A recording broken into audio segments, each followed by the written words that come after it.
নমস্কার, এমইউ কিচেনে সবাইকে স্বাগতম। আজ আপনাদের একটি নতুন রান্না করে দেখাবো, আলুবিহীন চচ্চড়ি। দেখুন, প্রথমেই কড়াইতে তেল দিয়ে দিলাম, এরপর কালো জিরে ফোড়নে দিয়ে দিলাম, তারপর কাঁচা পেঁয়াজ দিয়ে দিলাম।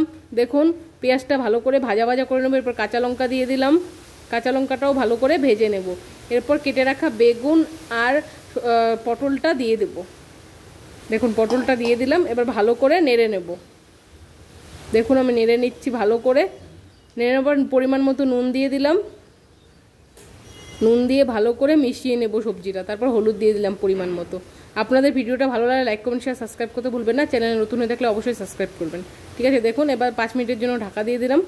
ঢাকা দিয়ে দেওয়ার পর খুলে নিলাম 5 মিনিট পর। দেখুন, সবজিটা আমার প্রায় হয়েই এসেছে। এবার ভালো করে নেড়ে নেব কিছুক্ষণ, ভালো করে সবজিটা কষিয়ে নিয়ে তারপর আপনাদের দেখাচ্ছি ফাইনাল লুক।